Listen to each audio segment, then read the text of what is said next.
तो last session में हम लोगों ने कवर किया था कंस्ट्रक्टर, ठीक है। और उससे पहले बात करें तो हम गेटर सेटर इनकैप्सुलेशन देखे थे, उससे पहले हम क्लास ऑब्जेक्ट देखे थे, ठीक है। तो अगर देखा जाए तो ऑब्जेक्ट ओरिएंटेशन में क्लास, ऑब्जेक्ट और इनकैप्सुलेशन आप समझ चुके हो, और कंस्ट्रक्टर क्या होता है ये भी आपको समझ में आ गया है, ठीक है। अब ऐसा नहीं है कि ऑब्जेक्ट क्रिएशन में इतनी ही बात होती है, ठीक है। इसमें और भी चीजें होती हैं, जैसे ऑब्जेक्ट को क्लोन करना, ठीक है। डीप कॉपी किस तरह से किया जाता है, शैलो कॉपी किस तरह से किया जाता है, वो हम पढ़ेंगे जब हम ऑब्जेक्ट क्लास के मेथड को देखेंगे। ऑब्जेक्ट क्लास एक इनबिल्ड क्लास होती है जिसके बहुत सारे मेथड होते हैं, 9 मेथड होते हैं आई थिंक, जहाँ तक याद आ रहा है मुझे। तो उन मेथड्स को जब एक्सप्लोर करेंगे तो और भी चीज़ें उठ करके आपके सामने आएंगी। और रही बात कंस्ट्रक्टर चेनिंग की, तो कंस्ट्रक्टर चेनिंग हम एक ही क्लास के अंदर किए थे ना, करंट क्लास के अंदर। अगर इसका प्रोग्राम दिखाएं तो एक ही क्लास के अंदर हम चेनिंग किए थे। हम चाइल्ड और पेरेंट क्लास में भी आगे चल के चेनिंग करेंगे, ठीक है। वो कब? जब हम इनहेरिटेंस पढ़ लेंगे। लेकिन हम ये चाहेंगे कि ऊप्स का सिलसिला अब थोड़ा सा रोका जाए, ठीक है। क्योंकि आप क्लास, ऑब्जेक्ट, ठीक है, और इनकैप, ये 3 चीजें आप पढ़ लिए हैं, तो आपको अब कहीं भी दिक्कत नहीं होगी। जब हम ऑब्जेक्ट क्रिएट करेंगे, जब हम मेथड को कॉल करेंगे, आपको सब कुछ पता हो चुका है कि हम क्लास क्यों बनाते हैं, ऑब्जेक्ट क्यों बनाते हैं, किस तरह से उनका एलोकेशन होता है, ठीक है। सेटर, गेटर, कंस्ट्रक्टर, फील्ड, सब आपको पता हो गया है। तो अब हम क्या करेंगे, अब हम लोग एक थोड़ा सा नई चीज शुरू करेंगे, arrays and string, array and string, ठीक है। एरे और स्ट्रिंग बहुत इंपॉर्टेंट टॉपिक है आपके कोडिंग पॉइंट ऑफ व्यू से। जी अनम, कोई सवाल है? सर आपने कंस्ट्रक्टर चेनिंग में जो दिस कीवर्ड पढ़ाया था, जी तो सर उसका आप यूज सिर्फ बताए थे, सर पर्पस क्या होता है, लाइक उसको हम लोग यूज किस लिए मतलब करते हैं, और आपका जो सर वो ये था पॉइंट था सर, वो मैच नहीं कर रहा था पर्पस से, मतलब उसका जो मेन देखिए, इसका पर्पस आपको समझ में आ जाएगा। बेसिकली क्या होता है कि मतलब मान लीजिए आपके पास ऐसा केस है कि वो पेरेंट चाइल्ड वाला करेंगे तो ज्यादा क्लियर होंगी चीजें। मतलब एक कंस्ट्रक्टर है, अब ये वाला मान लीजिए कंस्ट्रक्टर है, ठीक है। अब इसके पेरेंट के पास एक कंस्ट्रक्टर है, ठीक है। इसके पेरेंट के पास एक कंस्ट्रक्टर है जो पैरामीटराइज टाइप का है। तो हम क्या करते हैं, हम पैरामीटराइज वाले के लिए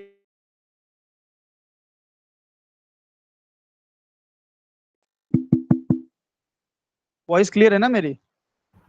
यस सर, बीच में कट गई, बीच में कट तो गई। एक तो होता है कि भाई पेरेंट चाइल्ड से अगर हमें कनेक्ट करना है तो भी हम यूज करते हैं कंस्ट्रक्टर चेनिंग। दूसरा, अगर सेम क्लास के अंदर बताएं तो हम आपको इस तरह से एक्सप्लेन कर सकते हैं थोड़ा सा समझने की कोशिश कीजिएगा। मान लीजिए ये मेरा डेटा है, ठीक है। अब ये मेरा डेटा ऑब्जेक्ट है, ये पूरा डेटा क्लास है मेरा। अब इसमें मैं एक राहुल नाम का बंदा है, एक राहुल नाम का बंदा है जो डेटाबेस कनेक्शन बनाता है, ठीक है। कनेक्शन का काम करता है। इसने एक कनेक्शन ऑब्जेक्ट बनाया, ठीक है। एक कनेक्शन ऑब्जेक्ट बनाया। अब ये राहुल ये चाहता है कि मैं ओरेकल का कनेक्शन भेज करके इस क्लास का ऑब्जेक्ट बनाऊं। तो एक हमें कंस्ट्रक्टर नीड पड़ेगी जिसमें हम ओरेकल कनेक्शन लगाएंगे, तभी ना भेज पाएगा वो। Yes sir. तो और मान लीजिए कि ये क्लास हमारी माइस्क्यूएल कनेक्शन भी वर्क करती है, और एक दूसरा बंदा है अजय, वो काम करता है माइस्क्यूएल के कनेक्शन पे। तो अब ये क्या करेगा, ये बंदा ये माइस्क्यूएल कनेक्शन भेजेगा, तो मुझे एक और कंस्ट्रक्टर की नीड पड़ेगी माइस्क्यूएल कनेक्शन की। और अगर मान लीजिए कोई ऐसा कोड है जिसमें दोनों कनेक्शन की नीड है, तो हम क्या कर सकते हैं, पहले ये वाला चला देंगे फिर ये वाला चला देंगे दिस की मदद से। तो कई बार ऐसा होता है कि different different constructor different purpose के लिए होते हैं। कई बार ऐसा भी होता है कि हमें ऑल पर्पस अचीव करना है, तो ऑल पर्पस अचीव करने के लिए हम कॉलिंग कर देते हैं। तो ये जब आप प्रोजेक्ट्स वगैरह पे काम करेंगे ना, तो आपको थोड़ा सा और पर्पस क्लियर होगा। सिमिलर बात आती है कि कंस्ट्रक्टर का काम होता है इनिशियलाइजेशन का। अब एक कंस्ट्रक्टर मान लीजिए इनिशियलाइज कर रहा है कुछ XYZ डेटा, दूसरा कंस्ट्रक्टर कुछ इनिशियलाइज कर रहा है PQRS डेटा। अब हम ये चाहते हैं कि मुझे XYZ डेटा से इनिशियलाइज करना है, तो हम ये वाला कंस्ट्रक्टर कॉल करेंगे। अगर PQRS वाले से करना है तो हम ये वाला कंस्ट्रक्टर कॉल करेंगे। और क्या हो कि अगर मुझे दोनों काम करवाना है ना, दोनों काम करवाना है, मुझे दोनों के कोड में चेक करना है कि भाई इसमें क्या है और इसमें क्या है, तो हम उस समय चेनिंग का यूज कर लेते हैं।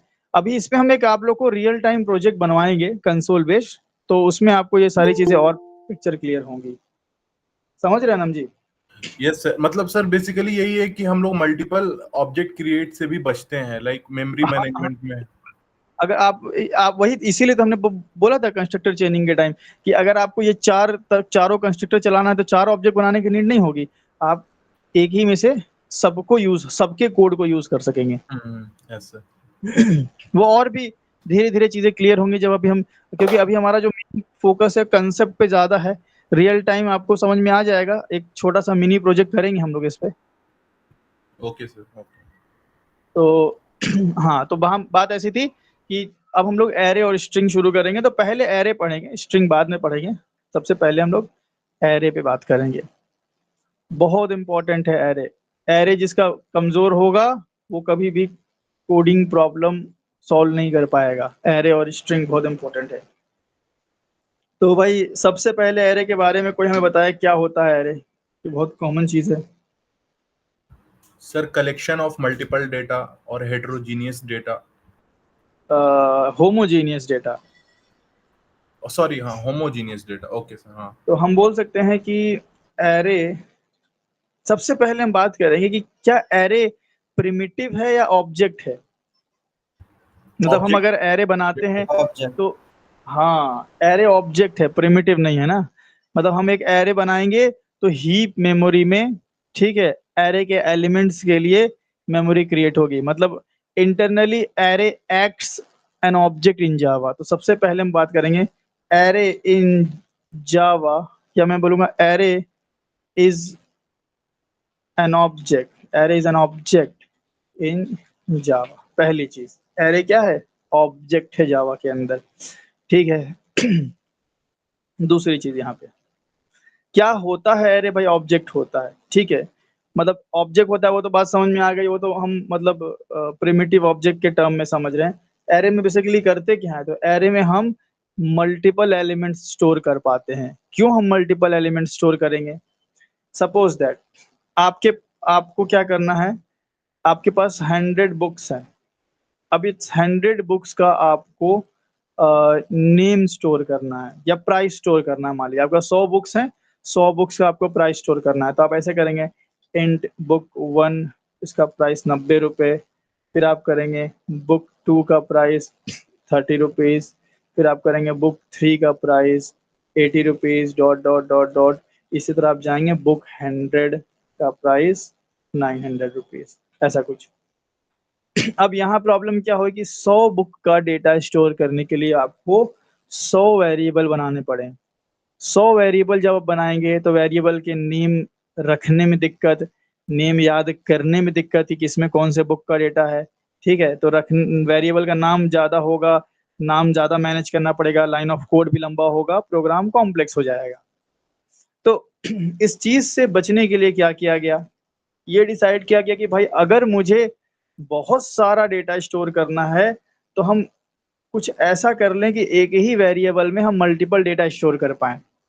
तो एरे क्या करता है, एरे बेसिकली इसलिए ही बनाया गया ताकि हम एक वेरिएबल में मल्टीपल डेटा स्टोर कर पाएं। तो मैं यहाँ लिख सकता हूं कि एरे इज, ऑब्जेक्ट तो हमने बोल दिया, array is a collection of similar या होमोजीनियस बोल सकते हो आप, सिमिलर या उसको बोल सकते हो आप होमोजीनियस डेटा, ठीक है। एरे क्या है? कलेक्शन ऑफ सिमिलर और होमोजीनियस डेटा है। मतलब इन एरे या by using array we can hold multiple values in a single variable. ये बड़ा अच्छी बात है। मतलब 100 बुक के लिए 100 वेरिएबल हम ना बना करके, ये काम ना करके हम क्या करेंगे, हम यहाँ पे ऐसा कर लेंगे इंट बुक, और इस तरह से हम एरे बना लेंगे। ठीक है, इस तरह से हमने एरे बना लिया, और इस एरे में हम मल्टीपल बुक्स के प्राइसेस स्टोर कर सकते हैं, लाइक 11, 45, 67, 90, इस तरह से। ठीक है, अभी सिंटेक्स पे आएंगे, अभी आप समझाने के लिए। तो आप देखेंगे कि हमने एक ही वेरिएबल का यूज किया, बुक नाम के, और यहाँ पे B1, B2, B3, B4 till B100 तक किया। तो कहीं ना कहीं हम कई सारे वेरिएबल बनाने से बच जाते हैं, और कहीं ना कहीं प्रोग्राम हमारा शॉर्ट भी होता है, और मैनेजमेंट, डेटा मैनेजमेंट ईजी हो जाता है। ठीक है, तो इसको हटाते हम और बात करेंगे। तो एरे क्या है भाई? एरे एक ऑब्जेक्ट है जिसमें हम सिमिलर डेटा स्टोर करते हैं, ठीक है, एक सिंगल वेरिएबल में। इतनी बात समझ में आ गई सबको? Yes sir. अब आइए थोड़ा सा हम लोग इधर सिंटेक्स भी देखते चलेंगे। एरे के कई सारे टाइप भी होते हैं, हम टाइप पे भी बात करेंगे आगे चल के, लेकिन अगर एक सिंपल हम एरे बनाएं तो हम ऐसे कर सकते हैं, इंट ARR, ठीक है, इज इक्वल टू, और ये हम लगाया ब्रैकेट, और इसमें हम वैल्यू स्टोर कर सकते हैं 1 1 2 2 3 3 4 4 5 5, जितनी चाहे उतनी वैल्यू आप स्टोर कर सकते हो। ठीक है, ये इस तरह से। अब मुझे इन एलिमेंट्स को अगर प्रिंट करना है, तो अब एरे एलिमेंट किस तरीके से मेमोरी में स्टोर करता है वो समझना पड़ेगा, तब आप इसको प्रिंट कर पाओगे। तो उसके लिए हम पेंट ओपन कर लेते हैं।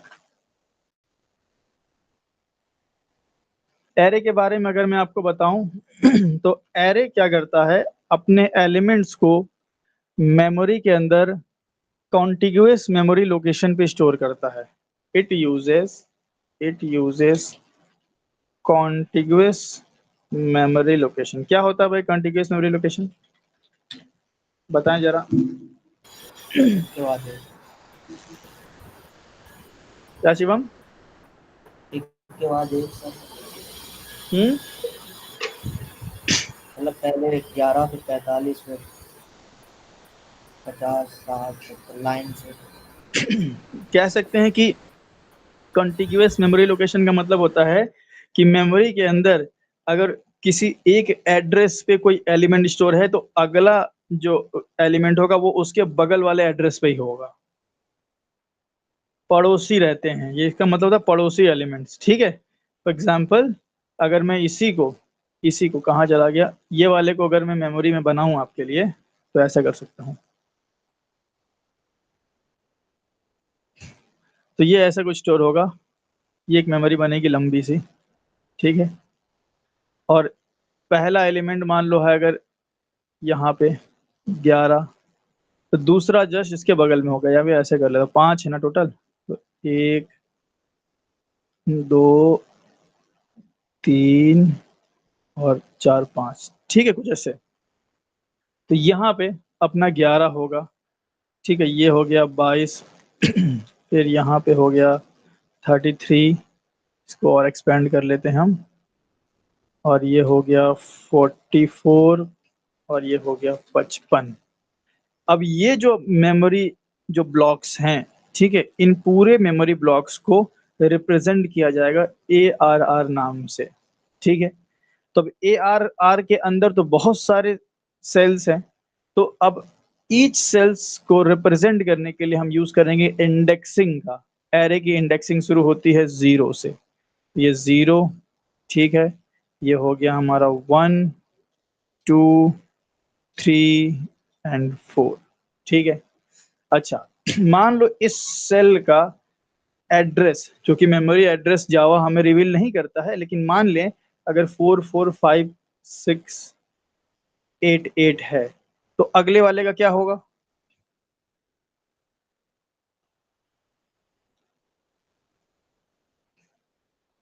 क्योंकि कॉन्टिग्यूअस मेमोरी लोकेशन है, बगल वाले में ही रहेगा, है ना। तो अगर इसका 4 4 5 6 8 8 है, तो 8 अगले 9 वाले का मेरा हो जाएगा 8 9 सर। नहीं, 9 नहीं होगा, क्योंकि अगर इंट है तो 4 बाइट तो यही ले लेगा।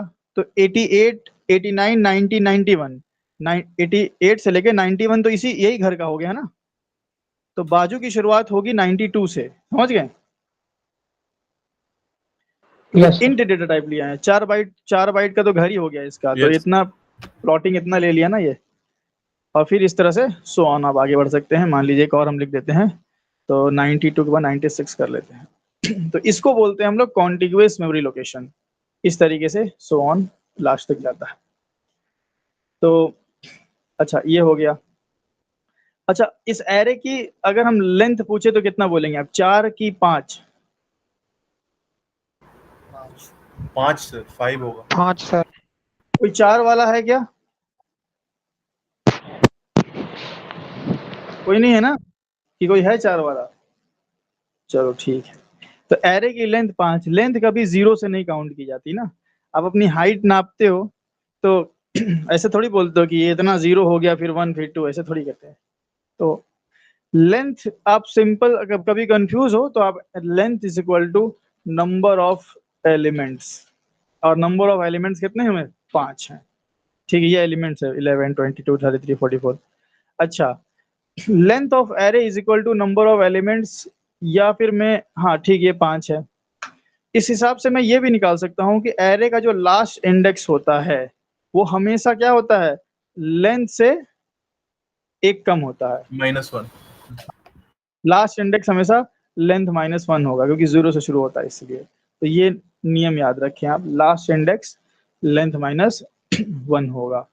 ठीक है, चलिए इसको हम उठा लेते हैं इतना, और यहाँ पे आ जाते हैं। तो कुछ चीजें आपको ध्यान रखनी है एरे के बारे में, जो पॉइंट्स लिखे हैं, और ये पॉइंट्स है मैं भी लिखता हूँ। एरे का एक बड़ी प्रॉब्लम है, बहुत बड़ी एरे के साथ प्रॉब्लम है कि एरे अगर आपने क्रिएट कर दिया, सपोज हमने यहाँ पे एक एरे क्रिएट कर दिया जिसका साइज है 5, तो अब मैं इसको रीसाइज नहीं कर सकता हूँ रन टाइम पे। कंपाइल टाइम पे कर सकते हैं हम इसको, कोड चेंज करके ऐसा कर सकते हैं, या हम कोई वैल्यू दे सकते हैं। लेकिन एक बार आपने एरे का साइज कोई दे दिया, सपोज मैंने रन टाइम पे ही भी अगर एरे का कोई साइज दिया 5, तो जैसे ही 5 साइज का एरे क्रिएट हुआ, अब इसको रीसाइज नहीं किया जा सकता। तो मैं बोल सकता हूँ कि array it is immutable. Immutable array क्या होता है, इम्यूटेबल होता है, मतलब एरे के साइज को आप घटा बढ़ा नहीं सकते हैं। ठीक है, ये ध्यान रखिएगा, क्योंकि आगे चल के हम पढ़ेंगे एरे लिस्ट, जो कि म्यूटेबल होगी। एरे हमारा इम्यूटेबल है, बट एरे लिस्ट म्यूटेबल होगी, उसकी साइज अपने हिसाब से हम घटा बढ़ा सकते हैं। ठीक है, तो एरे हमारा क्या है, इम्यूटेबल है। चलिए इतनी बात काफी रहेगी अब एरे को शुरू करने के लिए। ठीक है, इसमें किसी को कोई दिक्कत इतने पॉइंट में?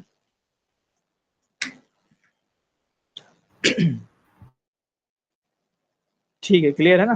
चलो अब बात करेंगे कि एरे के टाइप्स की। ठीक है, कि कितने टाइप के एरे हम पढ़ने वाले हैं।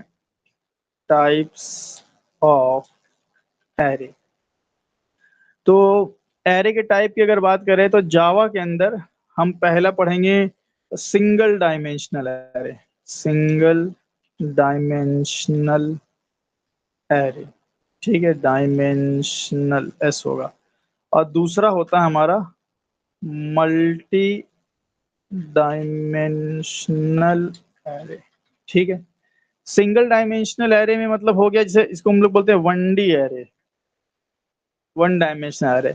मल्टी डायमेंशनल एरे में हो जाता है जैसे 2D, 3D, 4D, 5D, ऐसा 2D, 3D, etc। तो हम 3D तक ही जाएंगे, 4D 5D आप एक्सप्लोर कर सकते हैं। ठीक, हम 3D तक ही जाएंगे। तो सिंगल डायमेंशनल एरे और मल्टी डायमेंशनल एरे। ठीक है, अच्छा अगर हम सिंगल डायमेंशनल एरे की बात कर रहे हैं, ठीक है, अगर हम सिंगल डायमेंशनल एरे की बात कर रहे हैं तो इसमें हम 2 तरीके का एरे पढ़ेंगे। ठीक है, पहला हम पढ़ेंगे, ए दे देते हैं हम, पहला हम बात करेंगे कि ऐसा एरे जिसमें हम इनपुट ने, प्रोग्रामर इनपुट देता है, इनपुट इनपुट बाय प्रोग्रामर। और एक ऐसा पढ़ेंगे एरे जिसमें इनपुट जो होगा, इनपुट मतलब एलिमेंट्स, इनपुट बाय यूजर। ठीक है, ये 2 तरीके के मल्टी डायमेंशनल में है। फिर मल्टी डायमेंशनल में हम जैग्ड है, रेगुलर एरे है, फिर उसमें input by programmer, input by user, वो सब आएगा, डीप में आएगा। तो मल्टी डायमेंशनल अभी बताए कोई फायदा है नहीं, क्योंकि अभी तो पढ़ने नहीं वाले। तो जब मल्टी डायमेंशनल शुरू करेंगे तो उसके बारे में बताएंगे, ठीक है। तो इसकी कहानी बाद में, पहले में इतने फोकस करना है, ठीक है। अब इतने पे अगर फोकस करें सिंगल डायमेंशनल एरे में, तो हमें सिंगल डायमेंशनल में 2 चीजें पढ़ना है, इनपुट बाय प्रोग्रामर और इनपुट बाय यूजर, ठीक है। आइए इसकी बात करते हैं। तो सबसे पहले हम हेडिंग डाल लेते हैं 1D एरे, ठीक है, इनपुट बाय प्रोग्रामर, ठीक है। ये हेडिंग हमारी है। इस इनपुट बाय प्रोग्रामर को आप स्टैटिक एलिमेंट भी बोल सकते हो, फिक्स एलिमेंट भी बोल सकते हो, ठीक है, बहुत कुछ इसको बोल सकते हो। हम समझाने के लिए एक स्टेटमेंट जैसा लिख दिए हैं, इनपुट बाय प्रोग्रामर। तो ये अगर हम एरे बनाएं आपके लिए, तो ये यहाँ पे मौजूद है। आप ये बताइए कि इसमें जो इनपुट किया हमने एलिमेंट्स, ये यूजर ने दिया है कि प्रोग्रामर ने दिया है? प्रोग्रामर ने दिया है सर। भीम जी, यूजर कहाँ दे रहा है? यूजर देखिए, मैं प्रोग्रामर हूँ, मैं कोड लिख रहा हूँ, मैंने वैल्यू दे दी। अब जब इस प्रोग्राम को रन करेंगे तो क्या रन होने के बाद कोई इस एरे के अंदर एलिमेंट डाल सकता है? तो फिक्स हो गया है ना। Yes sir. तो ये प्रोग्रामर के द्वारा दिया गया है। जैसे हमने ऐसे बोला, चलो इसको छोड़ो, ऐसे समझो, int k is equal to 1000। बताइए ये वैल्यू यूजर ने दिया, प्रोग्रामर ने दिया? प्रोग्रामर दिया है सर। यूजर कैसे देगा फिर?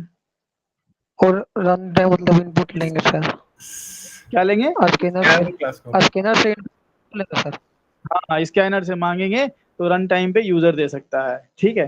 तो हमारे केस में हम ही दोनों हैं, म्यूट कर लीजिएगा। हमारे केस में हम ही दोनों हैं, हम ही प्रोग्रामर हैं और हम ही यूजर हैं, ठीक है। तो कंफ्यूज मत होइएगा। चलो भाई, तो इस तरीके से हम 1 dimensional array input by programmer बनाते हैं, या स्टैटिक वैल्यूज भी बोल सकते हैं। अब इनमें सबसे इंपॉर्टेंट बात है कि इनके एलिमेंट्स को किस तरीके से एक्सेस किया जाए। तो जैसे कि हमने बताया था, इंडेक्स के बेस पे आप एक्सेस कर सकते हो। तो 0 पे 11 है, 0 पे 11 है, तो हम ऐसा कर सकते हैं, मुझे अगर एक्सेस करना है तो मैं कर सकता हूँ sys out एरे, और लगाया एरे का सिंबल और लगाया इंडेक्स 0। तो इससे आपको क्या मिलेगा? 0th एलिमेंट प्रिंट हो जाएगा। 1 2 3 4 भी कर सकते हैं। अब क्या हो कि अगर मैं एरे ऑफ 7 कर दूं, तो पढ़े हुए वो नहीं बताएंगे, नहीं पढ़े वो अंदाजा लगाएं क्या होगा। Index of out of bound index. हाँ, बाउंड्स एक्सेप्शन आता है। मतलब जावा के अंदर एक्सेप्शन नाम का फीचर है, एक्सेप्शन हैंडलिंग नाम का फीचर है। सी वगैरह में ऐसा नहीं होता था, लेकिन जावा के अंदर क्या होगा कि अगर आप औकात से आगे बढ़ेंगे तो बोलेगा कि आप डाक गए हैं। देखिए, इंडेक्स आउट ऑफ बाउंड्स, यहाँ पे रेखा पार कर दिए हैं आप भाई, 0 1 2 3 4 तक ही आप ले सकते थे। तो ये एक्सेप्शन आता है और इसको हैंडल किया जा सकता है, आगे चल के हम पढ़ेंगे इसको। चलो, ये हो गया। अगर मुझे सारा एलिमेंट प्रिंट करना है तो मैं एरे ऑफ 0, फिर एरे ऑफ 1, एरे ऑफ 2 कब तक करूंगा यार ऐसे, है ना। एरे ऑफ 1 2 3 4 ऐसे करूंगा, तो ये अच्छा अप्रोच नहीं है। Instead of writing like this, I can use here for loop, और you can also use for each loop, ठीक है। तो हम अब फॉर ईच लूप भी समझेंगे। तो सबसे पहले समझते हैं कि हम बार बार सिस आउट, अगर 1000 एलिमेंट होगा तो 1000 बार सिस आउट थोड़ी लिखेंगे। तो हम क्या कर सकते हैं, एक लूप लगा लेंगे। आप अगर इन इन पांचों स्टेटमेंट में ध्यान दो, इन पांचों स्टेटमेंट में बदल क्या रहा है बताइए? पोजीशन हाँ, सिर्फ पोजीशन बदल रही, सिर्फ इंडेक्स बदल रहा है। तो अगर मैं इंडेक्स को लूप में डाल के आई दे दूं और आई की वैल्यू 0 से 4 तक चला दूं, तो काम हो जाएगा, ठीक है। तो उसके लिए हम ऐसा कर सकते हैं, हम लगाया for int i is equal to 0, हमेशा 0 से शुरू करेंगे क्योंकि एरे का इंडेक्स 0 शुरू होता है। जाएं कहाँ तक भाई? मुझे 4 तक जाना है, तो लेस देन 5 कर लेते हैं, ni plus plus. Less than 5 means 4 तक ही चलेगा ना ये, एंड ऐसा कर लिया हमने, और यहाँ पे सिस आउट कर लिया एरे एंड लगाया डब्बा और आई। तो आप जानते हैं लूप पहली बार चलेगा, आई की वैल्यू 0 होगी, 0 5 से छोटा होता है, कंडीशन भी ट्रू है, तो एरे ऑफ 0 प्रिंट हो जाएगा। देन इंक्रीमेंट होगा, एरे ऑफ मतलब 1 हो जाएगा, 1 5 से छोटा है तो array of 1, array of 2, array of 3, array of 4 तक, 5 5 से छोटा नहीं होता है, सो लूप ब्रेक हो जाएगा। तो इस तरीके से आप देखेंगे यहाँ पे सारी वैल्यू आ गई। अब इसमें ये भी मसला है कि मान लीजिए कि आपका जो एरे है इसकी साइज आपको नहीं पता, ये है एरे आपका। अब भाई आप गिनेंगे थोड़ी 1 2 3 4 5 ऐसे गिनेंगे थोड़ी, तो आप क्या कर सकते हैं, आप एरे की लेंथ निकाल सकते हैं, बिकॉज एरे क्या है, ऑब्जेक्ट होता है जावा में, तो ऑब्जेक्ट के मेथड तो होंगे ही, तो एरे डॉट लेंथ ऐसा। तो बेसिकली ये मेथड ही नहीं होता, एरे नाम की अलग क्लास है, मैं इसके बारे में आपको बताऊंगा। तो यहाँ पे आप ऐसे कर सकते हैं, एरेज नाम की क्लास में आपको मेथड मिलेगा। तो हम यहाँ साइज निकाल लेते हैं। साइज कैसे निकालेंगे, एरे डॉट लेंथ, ये देखिए यहाँ पे आपको लेंथ मिलेगा, ठीक है, एरे डॉट लेंथ। अब जैसे ही आपने एरे डॉट लेंथ लगाया, आपका साइज मिल गया आपको, ठीक है, आपको साइज मिल गया, और then you can use here size. अगर साइज सपोज दैट 10 होगा, सपोज कर लो साइज 10 होगा, मान लो 10 या 20 मान लो, सपोज साइज अगर 20 है, तो ये लूप कहाँ से कहाँ तक चलेगा, 19 तक सर, 0 to 19। बाकी लोग समझ रहे हैं, बताएं भाई, क्यों बड़ा शांति हो गई। सर 0 to 19 चलेगा सर। हाँ, बाकी लोग से पूछ रहे हैं कि बाकी लोग को समझ में आ रहा है ना, कि यस सर। अगर ये 20 है तो लेस देन का साइन है ना, तो इसमें बहुत लोग कंफ्यूज होते हैं, तो ये कंफ्यूज मत होइएगा, ठीक है। तो यहाँ पे अगर मैं इसको चलाऊं, रन करूं, तो आपको देखने को मिल जाएगा, तो सारा एलिमेंट हमारा प्रिंट हो गया। अब आप अलग से वेरिएबल क्यों बना रहे हैं भाई, आप ऐसा भी कर सकते थे कि एरे डॉट लेंथ को उठाइए और यहीं पुट कर दीजिए और ये हटा दीजिए, तो ये ज़्यादा बेहतर हो गया, ठीक है ना, कुछ इस तरीके से। ये आपका सबसे बेस्ट है। तो सारी वैल्यू प्रिंट हो गई।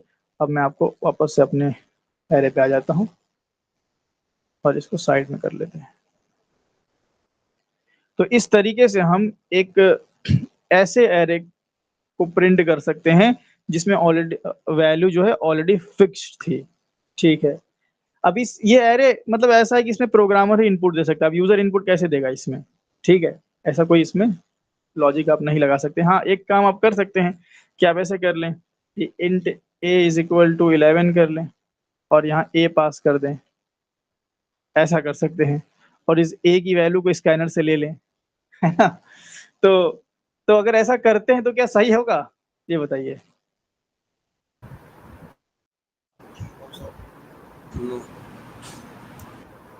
अगर मान लीजिए जैसे हम करें, यहाँ पे एक b वेरिएबल ले लें, c ले लें, d ले लें, e ले लें, 5 वेरिएबल ले लें और पांचों की वैल्यू स्कैनर से ले लें, तो क्या ये सही होगा। सर उसमें मेमोरी ज्यादा यूज होगा सर। मेमोरी कहीं ना कहीं वेरिएबल बहुत सारे जाएंगे, ठीक है, और फिर एरे बनाने का मतलब ही क्या हुआ, एरे हम क्यों बनाते थे, ताकि नंबर ऑफ वेरिएबल हम रिड्यूस कर पाए। अब यहाँ आप एरे के लिए 5 वेरिएबल बना रहे हो प्लस एक एक्स्ट्रा वेरिएबल, तो 6 वेरिएबल हो गया, है ना। तो ऐसा नहीं करेंगे हम, लेकिन फिर भी ये ध्यान रखना कि अगर इंटरव्यू में ऐसा कुछ सिंटैक्स आ गया तो ऐसा अलाउड है, आपको एरर नहीं मिलेगा, ठीक है। चलिए, अब पहले तो मैं एक स्क्रीनशॉट इसका ले लेता हूँ। सबसे पहले तो ये काम कर लेते हैं, एक स्क्रीनशॉट इसका ले लेते हैं और इसको हम अब इसको हटा लेते हैं और 11 कर लेते हैं। ये एरे जो हमने प्रिंट किया है, ठीक है, म्यूट करिएगा। ये एरे जो हमने प्रिंट किया है, ये एरे हमने प्रिंट किया है फॉर लूप की मदद से। एक लूप होता है जिसको हम लोग बोलते हैं इनहैंस्ड फॉर लूप, इन जो कि हमने आपको बोला था कि एरे पढ़ाऊंगा, इनहैंस्ड फॉर लूप, या फिर इसको हम लोग फॉर ईच लूप भी बोलते हैं। इससे अगर मैं इसको प्रिंट करूं, तो पहले मैं आपको प्रिंट करके दिखाऊंगा फिर एक्सप्लेन करूंगा। मैं यहाँ पे कर दूंगा इंट के कोलन ARR और यहाँ पे सेस आउट कर दिया मैंने के, दैट्स इट, और ये वाला कमेंट कर लेते हैं। देखिए हो गया ना। तो ये कहीं ना कहीं ज्यादा बेहतर है, ये ज्यादा बेहतर है। क्यों भाई, इसमें ब्रैकेट भी लगा सकते हो, मैंने ब्रैकेट नहीं लगाया था, में आप ब्रैकेट भी लगा सकते हो। अब ये किस तरीके से काम कर रहा है इनहैंस्ड फॉर लूप, समझिए बात को। इनहैंस्ड फॉर लूप में आपको दो चीजों पे ध्यान देना होता है, दो चीजों पे। सबसे पहले कि आपको ये देखना है कि आपका टारगेट का है क्या है, आपको वैल्यू कहाँ से निकालनी है। तो आप मुझे बताएं कि वैल्यू कहाँ से निकालनी है। ARR से। हाँ जी, ARR से। ARR से, परफेक्ट। तो आपका टारगेट हो गया ARR। पहली चीज, पहले आपको टारगेट डिसाइड करना है कि वैल्यू निकालनी कहाँ से है। दूसरी चीज आपको ये डिसाइड करना होता है कि जब जब वैल्यू हम निकालेंगे तो किस टाइप की मिलेगी, टाइप ऑफ वैल्यू या गेट टाइप। तो अगर हम टारगेट में से वैल्यू निकालते हैं कोई, तो वो किस टाइप की मिलेगी मुझे, इंटीजर टाइप से। इंट टाइप की। ठीक। फॉर ईच लूप इतना ही मांगता है, बोलता है कि तुम बता दो वो एरे जिसमें से निकालने का है, तुम बता दो वो टाइप, जो टाइप का डेटा उसमें से निकलेगा, बस बाकी हम काम कर देंगे। तो आपको क्या करना पड़ता है, पहले आपने दिया इंट के, कोई भी वेरिएबल दें, वट एवर के पी क्यू आर एस कुछ भी दे दें। आपने ये बोला कि इनहैंस फॉर लूप मैं जिस टारगेट से डेटा निकालना चाहता हूं वो इंट टाइप का है। इनहैंस फॉर लूप बोला ठीक है, अब ये भी बता दो कि कहाँ से निकालना है। तो आप एक कोलन दे करके ARR लिख देंगे, बोलेंगे ARR से निकालना है। अब इनहैंस फॉर लूप इंटरनली क्या करेगा, पहला एलिमेंट निकालेगा और के में स्टोर करेगा और देन लूप चलेगा, के प्रिंट हो जाएगा। देन अगला एलिमेंट 22 निकालेगा और 22 प्रिंट हो जाएगा, 33 44। तो इस तरीके से ऑटोमेटिक काम करेगा, इसमें आपको लेंथ देने की जरूरत नहीं है, आपको इंक्रीमेंट करने की जरूरत नहीं है, आपको कुछ नहीं करना, आपको सिर्फ निकालना कहाँ से है। ठीक है, आपको सिर्फ मेन लॉजिक बताना है, आपको मतलब मेन काम बताना है कि निकालना कहाँ है और निकलेगा क्या, बाकी इंटरनल थिंग्स वो खुद संभाल लेगा। इस कोडिंग स्टाइल को हम लोग बोलते हैं डिक्लरेटिव डिक्लरेटिव प्रोग्रामिंग। इंटरव्यू में पूछ देता है, स्पेशली जावा 8 का जब आपका इंटरव्यू होगा, what is the difference between imperative style of programming and declarative style of programming. Declarative style TYLE of programming, और ये क्या है, इसको हम लोग बोलते हैं इम्परेटिव स्टाइल ऑफ प्रोग्रामिंग। इसको हम बोलते हैं imperative style of programming. Imperative style of programming क्या होता है कि आप एक एक स्टेप बताते हैं। देखिए क्या हमने एक एक स्टेप नहीं बताया, हमने बोला कि आई को तुम 0 से चलाओ, उसको ले चलो लेंथ से एक पहले तक, फिर आप आई की वैल्यू को प्रिंट करो, फिर आई को इंक्रीमेंट करो। क्या हमने एक एक स्टेप नहीं डिफाइन किया यहाँ, समझ रहे हैं बात को, एक एक Yes. स्टेप किया Yes, है sir. नहीं किया, Yes. एक एक स्टेप किया है।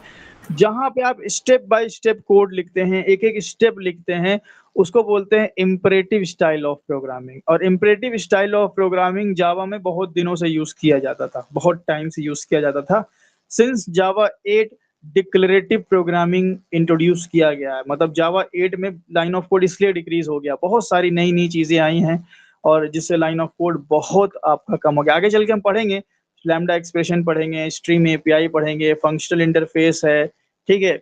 उनको पढ़ने के बाद आपको समझ में आएगा कि जावा लाइन ऑफ कोड के मामले में पाइथन से कम नहीं है, बहुत लाइन ऑफ कोड आप जावा में रिड्यूस कर सकते हो, because Java has introduce declarative style of programming. तो एक छोटा सा एग्जांपल हमने आपको यहाँ डिक्लेरेटिव का समझाने की कोशिश करी है कि इम्परेटिव और डिक्लेरेटिव में क्या होता है। डिक्लेरेटिव में सिर्फ हमने बता दिया कि भाई कहाँ से निकालना है, क्या करना है, बाकी अंदर के लॉजिक वो खुद संभाल लेगा। तो यहाँ बताइए, इस वाले और इस वाले में बग्स आने के चांसेस किस में हाई हैं? सर फर्स्ट वाला में सर। फर्स्ट वाला में सर। आपको लगता है कि यहाँ पे गलती से इक्वल टू लगा दें, index out of bound exception आ जाएगा, ठीक है। आप हो सकता है कि 0 की जगह आप 1 लिख दें, आपका पहली वैल्यू ही प्रिंट नहीं होगी, ठीक है। तो यहाँ पे गलती होने की चांसेस बहुत हाई है। यहाँ कोई गलती होने की चांस नहीं भाई, आप कर ही क्या रहे हो, आप बता रहे हो ARR और आप के दे रहे हो, बाकी सब तो इंटरनली ही हो रहा है। तो डिक्लेरेटिव स्टाइल ऑफ प्रोग्रामिंग में बग्स आने के चांसेस भी कम होते हैं, टेस्टिंग ईजिली हो जाती है, यहाँ पे टेस्टिंग मुश्किल होती है। अभी कोई कोई बंदा है, इसको बोलेंगे ये टेस्ट करो सही है, वो आगे देखेगा ARR ARR, ठीक है भाई, इसमें इंट है यहाँ भी इंट है, हाँ भाई ठीक है, ये परफेक्ट है। अब कोई मैं बोलूंगा इसको टेस्ट करो जरा, चेक करो, तो अरे भाई हालत खराब होगी। अच्छा इतने गया, इसकी लेंथ इतनी है, नापे वापेगा, सब चेक करेगा एक एक चीज, तब बताएगा। तो इम्परेटिव में टेस्टिंग भी मुश्किल होती है, डिक्लेरेटिव में टेस्टिंग भी आसान होती है। बग्स भी यहाँ ज्यादा आते हैं, यहाँ बग्स भी कम आते हैं। लाइन ऑफ कोड भी यहाँ ज्यादा होता है, लाइन ऑफ कोड भी यहाँ कम होता है। सो फायदे ही फायदे। ठीक है, चलो खैर ये थोड़ा सा टॉपिक से हट के बात थी, लेकिन जरूरी था बताना। तो अब से आप जब भी एरे का यूज करेंगे, एरे को प्रिंट करेंगे, आप फॉर ईच लूप का यूज कर लें।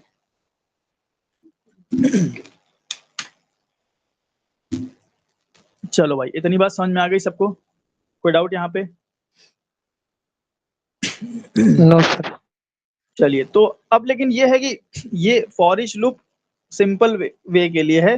अब अगर मुझे एकदम कस्टमाइजेशन में जाना है कि मुझे अल्टरनेट एलिमेंट्स वगैरह प्रिंट करने हैं, ये सब करना है, तो आप इसका यूज करें, इससे आपकी लॉजिक बिल्डिंग बढ़ेगी। इसको आपको प्रोजेक्ट्स में यूज करना है, तो ये हम यूज नहीं करेंगे, इसको आपको प्रोजेक्ट्स में यूज करना है। जो कॉम्पिटिटिव प्रोग्रामिंग होगी आपकी, वो इस पे ही होगी। क्योंकि आप बताइए, लॉजिक यहाँ पे लग रहा है कि लॉजिक यहाँ पे लग रहा है? इम्परेटिव में लॉजिक लग रहा है या डिक्लेरेटिव में लॉजिक? इम्परेटिव में। इम्परेटिव में। तो हम एरे लॉजिक बिल्डिंग के लिए पढ़ रहे हैं, है ना? तो अगर प्रोजेक्ट्स पे काम करेंगे तो हम फॉर ईच लूप यूज करेंगे, लेकिन अभी जो हम एरे पढ़ रहे हैं प्रोजेक्ट पे करेंगे तो ठीक है, हमने बता दिया ये यूज कर लेंगे, लेकिन लॉजिक बिल्डिंग आपको इससे ही करनी है, इससे ही आप प्रॉब्लम को सॉल्व करेंगे। ठीक है, तो पहले तो हम इसका स्क्रीनशॉट ले लेते हैं, पहले इतना ऐड कर लिया जाए आपके नोट्स में।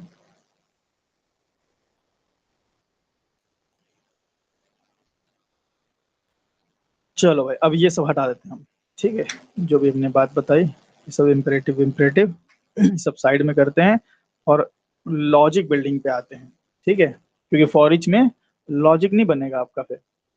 अब यहाँ पे सबसे पहले अगर मैं आपसे बोलूं कि इस एरे को रिवर्स प्रिंट करना है, जैसे 11, 22, 33, 44, 55 है, मुझे उल्टा प्रिंट करना है। सबसे पहले ये आप मुझे बताइए कि उल्टा छोड़िए, सबसे पहले बताइए कि एक लाइन में कैसे प्रिंट होगा? ये एक के नीचे एक आ रहा है। सर प्रिंट एलियन हटा देंगे, एलियन हटा। चलो, इतने से हो जाएगा या चपक के आएगा? थोड़ा सा स्पेस देना होगा सर, प्रिंट स्टेटमेंट में स्पेस। ठीक है, एक स्पेस दे स्पेस देंगे, अंदर सर हो जाएगा। चलिए, ये हो गया, ठीक है, इस तरह से आगे हमें। अच्छा, अब मुझे इसको रिवर्स प्रिंट करना है, 55, 44, 33, 22, 11 ऐसा, फिर क्या करेंगे? सर एरे ऑफ लेंथ से स्टार्ट करेंगे सर प्रिंट करना। एरे ऑफ लेंथ से स्टार्ट करेंगे, ठीक है। एरे ऑफ लेंथ से या एरे ऑफ लेंथ -1 से? हाँ सॉरी, लेंथ। हाँ, तो ये हमने कॉपी कर लिया, एरे ऑफ लेंथ -1 कर लिया, और जाएंगे कहाँ तक? यहाँ पे क्या लिखेंगे बताइए? आई ग्रेटर देन इक्वल टू 0 लिखेंगे सर। ठीक है, आई ग्रेटर देन इक्वल टू 0, और कुछ? आई -1 आई माइनस। ठीक, परफेक्ट, ये किया आपने, तो उल्टा प्रिंट हो जाएगा। यहाँ पे इसके बाद में एक न्यू लाइन भी देना पसंद करूंगा, ये ठीक है ना, कुछ इस तरीके से।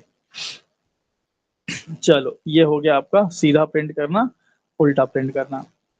अगर मैं आपसे बोलूं कि आपको इस एरे के सारे एलिमेंट का सम निकालना है,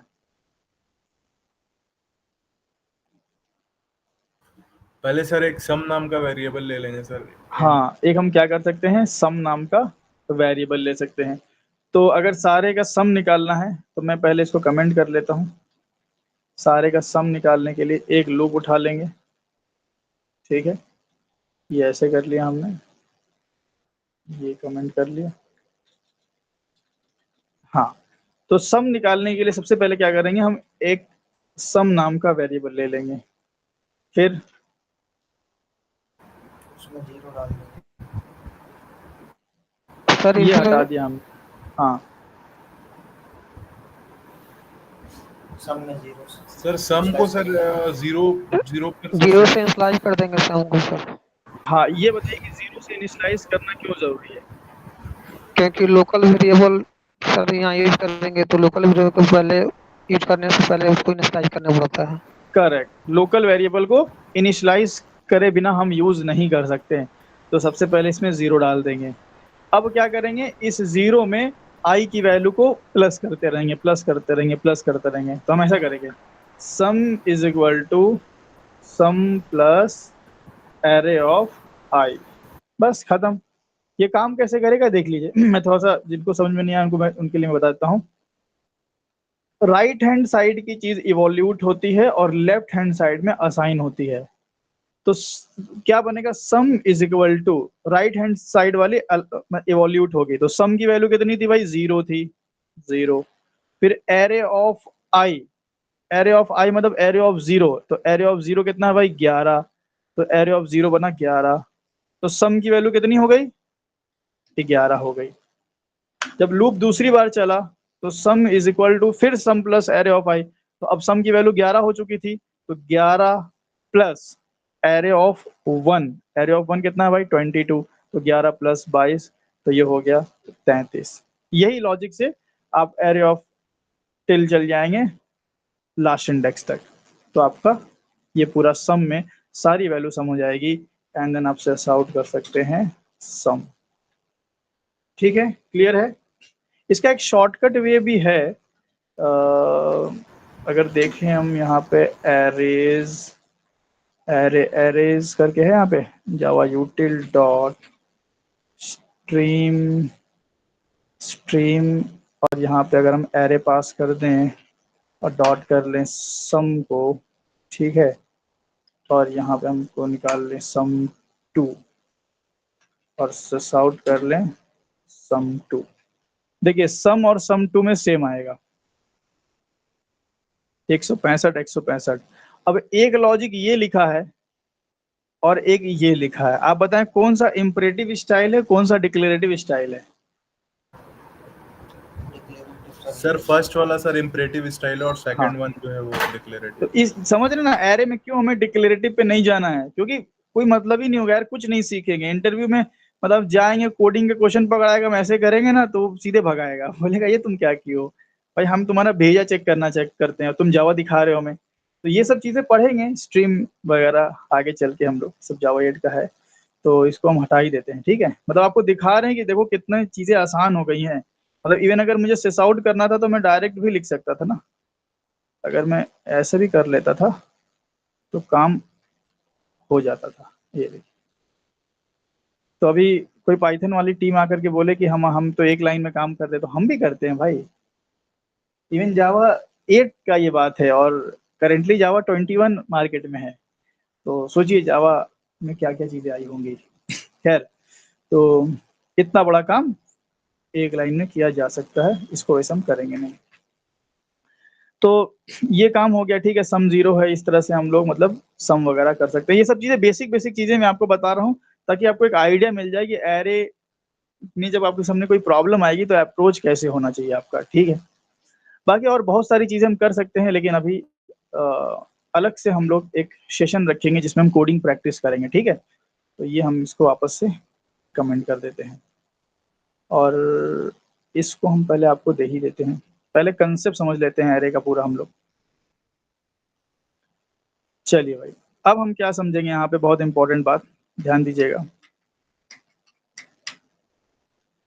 अब हम बात करेंगे एरे, हम वन डायमेंशनल एरे हम यूजर इनपुट वाला कैसे बनाएं, क्योंकि हम प्रोग्रामर से इनपुट दे दे के थक गए भाई, अब हमें यूजर से इनपुट लेना है, मुझे स्कैनर क्लास से इनपुट लेना है, तो वो पॉसिबल किस तरीके से है।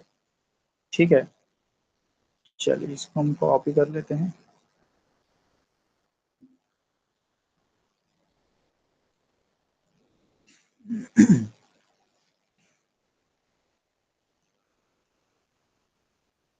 One dimensional array input by user. जब भी आप इनपुट बाय यूजर करते हैं, ठीक है, तो आपको क्या करना पड़ता है, आप ऐसे एरे नहीं बनाएंगे, एरे बनाने का पूरा तरीका ही बदल जाएगा आपका। कैसे एरे बनाएंगे, देखिए आप यूज करेंगे न्यू कीवर्ड का। ठीक है, तो आप ऐसे करेंगे int ARR is equal to new int, और ये डब्बा देंगे ऐसा। अब जब भी आप ये एक एरे बनाएंगे तो अब आप इनपुट नहीं दे रहे हैं ना, ठीक है, मतलब आप कोई एलिमेंट नहीं दे रहे हैं, आप कोई एलिमेंट नहीं दे रहे हैं, हाँ, लेकिन आपको साइज बताना कंपलसरी है।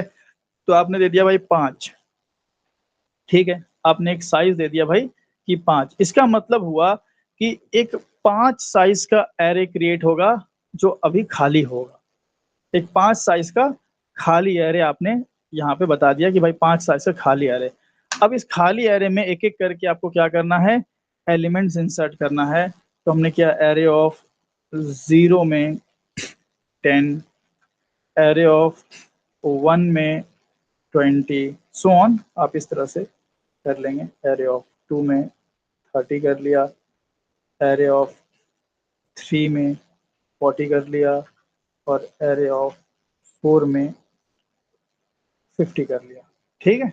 इस तरीके से आपने कर लिया, एंड देन एरे को प्रिंट करना था, तो ये हमने एरे को प्रिंट कर लिया 0 से लेके लास्ट इंडेक्स तक, लेंथ -1 तक, ठीक है। लेस देन है तो लेंथ -1 तो हो ही जाएगा। अब यहाँ रन करेंगे तो अब ये जो इनपुट है, ये हालांकि दिया तो प्रोग्रामर ने, पर क्या यहाँ पे स्कैनर क्लास का यूज करके इनपुट दिया जा सकता है? Yes sir. हाँ, अब लेकिन ये है कि हम ऐसे 5 बार क्यों लिख रहे हैं, इसको भी हम लूप में डाल सकते हैं, ठीक है। तो हम सबसे पहले इसको लूप में डालने की कोशिश करेंगे। तो उसके लिए हम क्या करेंगे, एक लूप बनाएंगे, एक फॉर लूप अलग अलग बनाएंगे, ऐसा नहीं कि आप इसका ही यूज करें। एक डेडिकेटेड फॉर लूप बनाएंगे हम फॉर इंसर्शन, और एक डेडिकेटेड फॉर लूप हमारा रहेगा टू प्रिंट, ठीक है। तो ये मेरा एक फॉर लूप हो गया। यहाँ मैं कमेंट कर ले रहा हूँ, ये लूप का मकसद क्या है भाई, यहाँ पे हम करने वाले हैं इंसर्शन, ठीक है, इंसर्शन करेंगे, और इसका भाई प्रिंट है। अब भाई इंसर्ट एलिमेंट अगर करना है तो आप क्या करेंगे, ऐसे करेंगे, array of i is equal to, और आप यहाँ पे 10 डाल सकते हैं।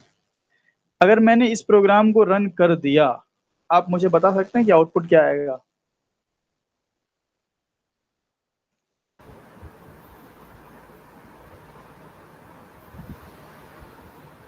आनंद जी बताइए, कुछ क्या लगता है? 10 आएगा sir. Sir array of i is equal to 10, तो सर 0 पोजीशन पे सर 10 प्रिंट हो जाएगा। ठीक है, परफेक्ट। और 1 पे भी 10 हो जाएगा, हर पोजीशन पे 10 हो जाएगा ना, ये तो फिक्स वैल्यू हर इंडेक्स के लिए, हाँ वो 0 पे भी 1, इंक्रीमेंट, हाँ ठीक है, 1 पे सब में सर 10 प्रिंट होगा। हाँ सब में 10 आ जाएगा। ये देखिए, तो अब हम क्या करेंगे, हम बोलेंगे नहीं भाई, जितनी बार नया लूप चल रहा है उतनी बार स्कैनर क्लास का यूज कर लो, ठीक है। तो हम ऊपर स्कैनर क्लास का ऑब्जेक्ट बना लेते हैं, न्यू स्कैनर, ठीक है। और हमने क्या, सिस्टम डॉट इनपुट स्ट्रीम का यूज कर लिया, और स्कैनर। अब स्कैनर से हमने क्या किया, यहाँ पे एक सिस आउट किया, एक सिंपल सा सिस आउट कर लेते हैं। क्या हो रहा है भाई?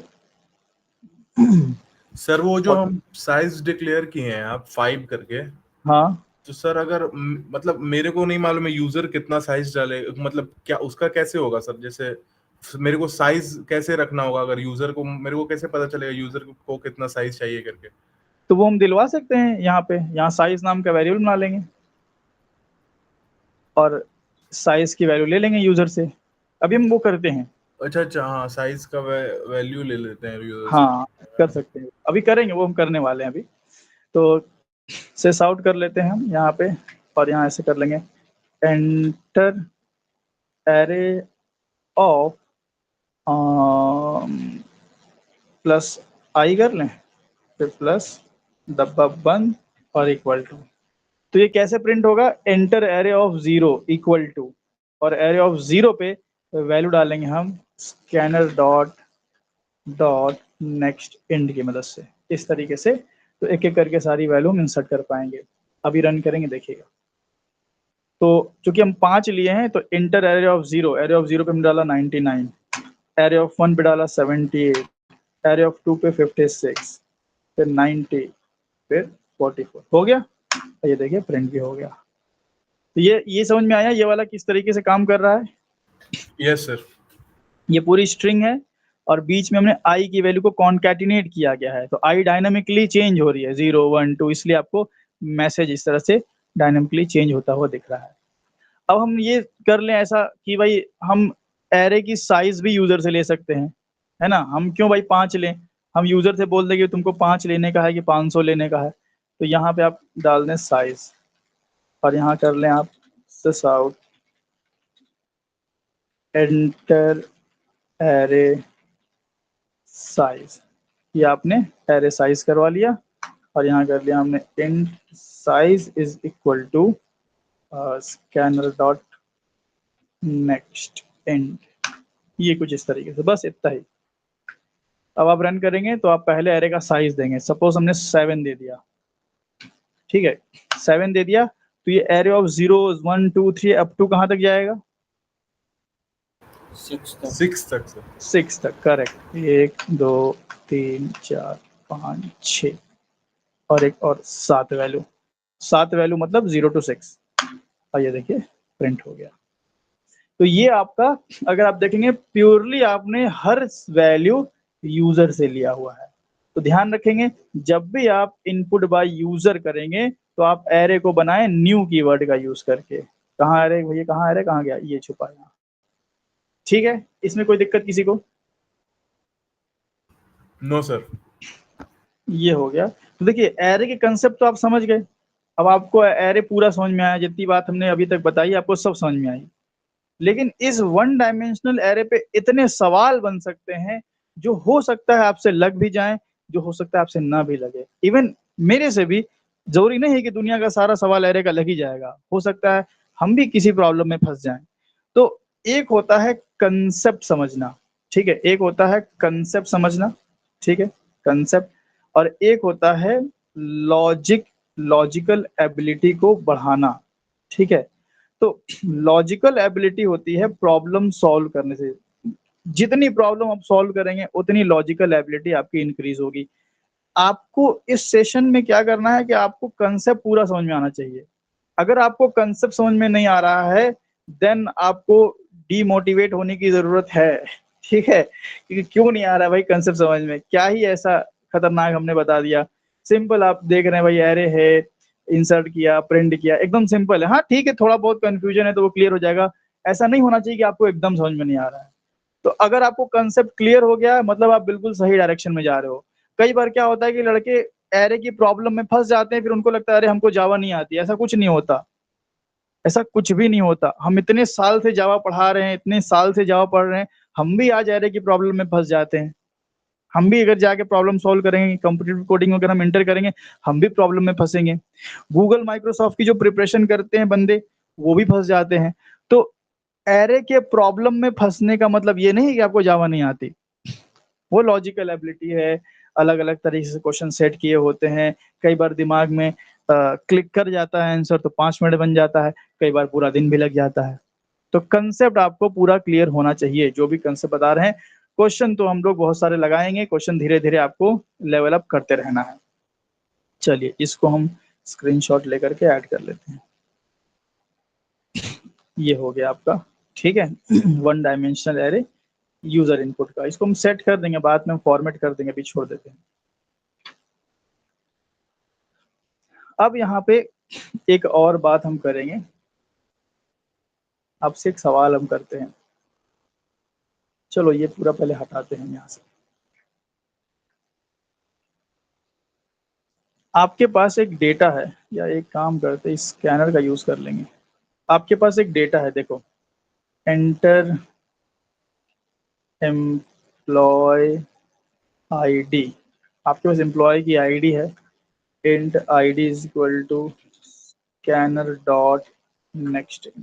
ठीक है, ये है आपके पास। आईडी और नेम हम कर लेते हैं, या नेम नहीं, आईडी और एज करेंगे, ठीक है, क्योंकि नेम अभी स्ट्रिंग आप पढ़े नहीं हो। तो मैं आईडी और एज है, तो ये आपका एक एम्प्लॉय की ID, enter employee one ID, enter employee one age. ठीक है, ये हो गया। हम इसमें लूप भी लगा सकते थे लेकिन उस वक्त हम नहीं कर रहे हैं। फिर हमने क्या, enter employ two ID, enter employ two age. इसमें ID one, age one, ID two, age two. ये हो गया। कितने एम्प्लॉय का डेटा है आपके पास यहाँ पे? 2 एम्प्लॉय सर। हाँ, अब इसको मुझे एरे में डालना है। आपका एरे कैसा बनेगा बताएं? 2 डायमेंशन, क्या Shivam? 2D array. 2D array, ठीक है। 2D एरे हम बना सकते हैं क्या इसमें? आईडी एज नहीं, 2D एरे सुइटेबल नहीं होगा,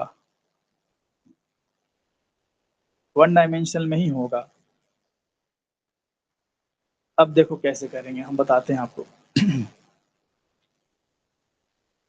ये यहाँ से पहले, ये बहुत इंपॉर्टेंट बात बताने जा रहे हैं आपको, जो generally most of the time Java के अगर आप कोई ट्यूटोरियल देख रहे हो तो उसमें ये चीज़ें छोड़ दी जाती हैं। जैसे लेबल्ड फॉर लूप छोड़ दिया जाता है, वैसे ये भी बहुत कॉमनली मिस किया जाता है, तो है बहुत इम्पोर्टेंट। हम इसके लिए हम क्या कर सकते हैं? अब देखो यहाँ पे प्रॉब्लम क्या है कि वैसे है तो मेरे पास 4 इंटीजर वैल्यू, तो मैं एक अप्रोच ये भी फॉलो कर सकता हूँ कि मैं एक एरे बना लूँ, उसका साइज कितना कर दूँ? 4, ठीक है। 1 2 3 4 डब्बे बना दूँ, और यहाँ पे मैं स्टोर कर लूँ ID 1, ठीक है, और फिर स्टोर कर लूँ एज 1, फिर यहाँ पे ID 2, फिर एज 2। क्या ऐसा किया जा सकता है, ये बताइए? Yes sir. ये सब तो इंड टाइप की हैं, तो ऐसा किया जा सकता है। लेकिन अब मैं क्या करूं? मैं यहाँ पे ऐसा कर दूं कि अगर मैं एज को फ्लोट कर दूं, लो भाई, नेक्स्ट फ्लोट, एज मान लो है 2 साल 3 महीने, तो 2.3 ऐसा कुछ मान लो। तो यहाँ पे भी हमने कर दिया फ्लोट, और समझने वाली बात है बस। यहाँ हमने कर लिया नेक्स्ट फ्लोट, ठीक है। ऐसा अब आपके पास अब आपके पास जो डेटा है वो होमोजीनियस डेटा है कि हेट्रोजीनियस डेटा है? Heterogeneous sir. हेट्रोजीनियस डेटा है। क्या हेट्रोजीनियस डेटा को एरे में डाला जा सकता है? No sir. No sir. Heterogeneous को एरे में तो नहीं डाला जा सकता है। फिर हम एरे का इस्तेमाल कैसे करेंगे, ये बहुत बड़ा सवाल है यहाँ पे, ठीक है। अब इस वाले केस में हम ऐसा नहीं कर सकते, इस वाले केस में हम ऐसा नहीं कर सकते कि एक एरे बनाएं इंड टाइप का, और उसमें एक में हम इंड डाल लें, फिर फ्लोट डाल लें, फिर इंड डाल लें, फिर फ्लोट डाल लें। ऐसा तो पॉसिबल होगा नहीं, एरे सपोर्ट ही नहीं करेगा। और अगर मान लो सेम भी होता है तो ये तरीका स्टिल सही नहीं है। क्यों नहीं सही है? क्योंकि एक एम्प्लॉय का डेटा एक जगह है या बिखरा हुआ है। आईडी यहाँ पड़ी हुई है, ठीक है, आईडी यहाँ पड़ी हुई है, एज यहाँ पड़ा हुआ है, फिर दूसरे एम्प्लॉय की आईडी यहाँ पड़ी हुई है, एज यहाँ पड़ा हुआ है। इससे डेटा मिसमैच होने का भी चांसेस है।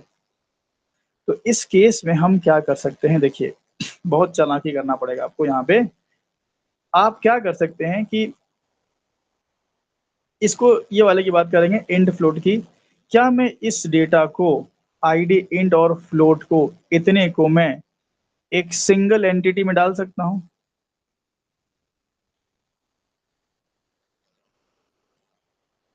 बताइए यस सर। कैसे? सर एक वेरिएबल क्रिएट कर लेंगे उसके लिए अलग से। तो एक वेरिएबल में आईडी और एज दोनों जाएगा? मतलब एरे एरे का वेरिएबल रहेगा सर। तो एरे का वेरिएबल होगा, ठीक है, तो उसमें इंट और फ्लोट दोनों जा पाएंगे फिर? No sir. Int float.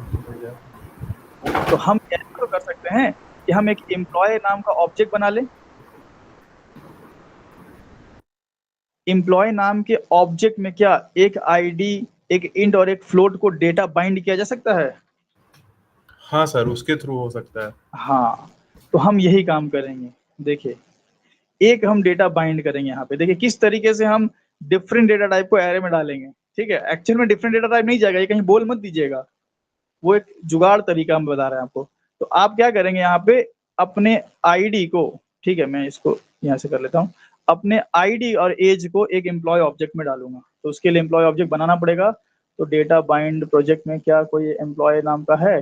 नहीं है, तो मैं इस डेटा को रिफैक्टर कर लेता हूँ। इसका नाम एम्प्लॉय रख देते हैं और ये आ गया एम्प्लॉय, और इसमें हम बना लेते हैं प्राइवेट इंट आईडी, हमने कर लिया प्राइवेट फ्लोट एज, ठीक है। और इसमें हम सेट करने के लिए या फर्स्ट टाइम डालना है तो मैं क्या कर सकता हूँ, यूज कर सकता हूँ कंस्ट्रक्टर्स का। तो मैं सेटर गेटर कंस्ट्रक्टर बना लेता हूँ। ये लो भाई, सेटर गेटर और कंस्ट्रक्टर बना लिया। ये हो गया सेटर गेटर कंस्ट्रक्टर, ठीक है ना, ये हो गया। अब मैं क्या कर सकता हूँ भाई, यहाँ पे ध्यान से देखिएगा, यहाँ पे ऐसा करूंगा मैं कि मैं एक ऑब्जेक्ट बनाऊंगा एम्प्लॉय का, न्यू एम्प्लॉय, न्यू एम्प्लॉय, और इसमें ID1 और एज1 भेज दूंगा, और मेरे पास एक एम्प्लॉय E1 आ गया। तो इस E1 के अंदर बताइए क्या एक इंट और एक फ्लोट टाइप का डेटा बाइंड है? Yes sir. Yes sir. Bind है। और एक और, इन दोनों के लिए मैंने एक और एम्प्लॉय ऑब्जेक्ट बना लिया जिसका नाम मैं रख दूंगा E2, ठीक है। इसमें ID2 और एज2 रख दिया। तो क्या इस E2 के अंदर एक नया ID नया एज बाइंड है? Yes sir. Yes sir. ठीक है। अब आपके पास दो वेरिएबल हैं E1 और E2, इन दोनों का डेटा टाइप सेम है कि डिफरेंट है? सेम है सर। सेम है सर। सेम है। तो मेरे पास दो ऐसे वेरिएबल है जिनका डेटा टाइप सेम है, तो सेम डेटा टाइप वाले को एरे में डाला जा सकता है। हाँ, सेम डेटा टाइप Yes, को sir. डाला जा सकता है sir। तो ये सेम हो गए ना। तो डेटा बाइंडिंग करके हमने वो चीजें छुपा दी, ID फ्लोट हमने बाइंड कर दिया, एक डब्बे में डाल दिया। अब सेम कलर के डब्बे मेरे पास है E1 एंड E2। तो हम क्या कर सकते हैं, अब इसको एरे में डालना है तो मैं ना इंट टाइप का एरे बनाऊंगा ना फ्लोट टाइप का एरे बनाऊंगा, मैं बनाऊंगा एम्प्लॉय टाइप का एरे।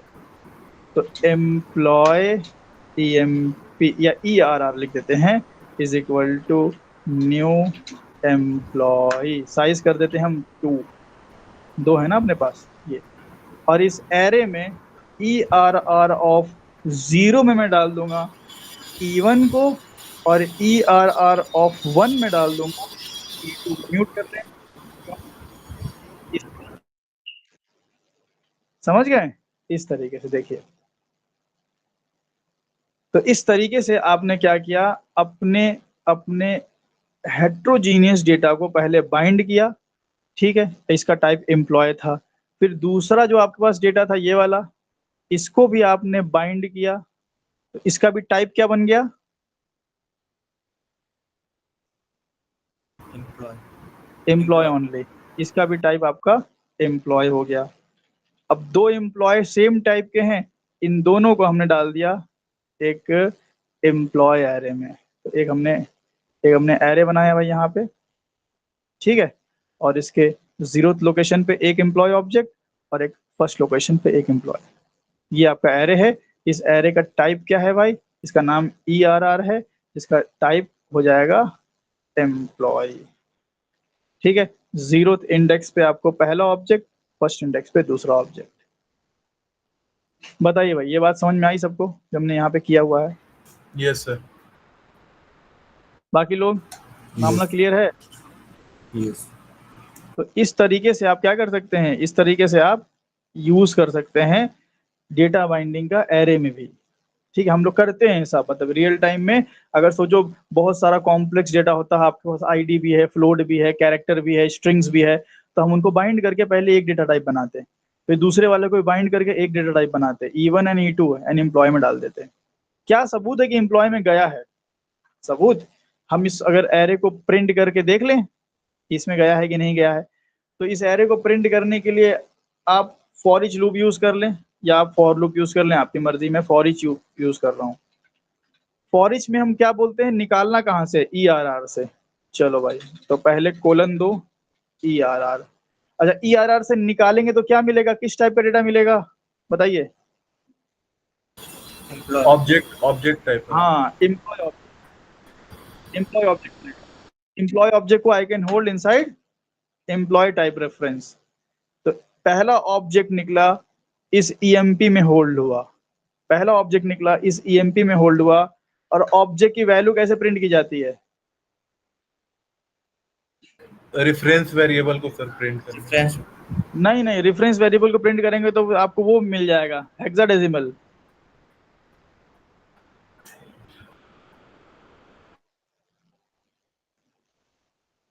ऑब्जेक्ट में वैल्यू डाली गई थी with the help of setter, getter sorry constructor, हमने इनिशियलाइज करा दिया तो कंस्ट्रक्टर की मदद से डाला था।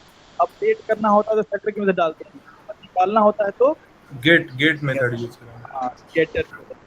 तो emp dot gate ID and यहाँ पे हम कर लेंगे गेट नेम, सॉरी एज, ये हो गया।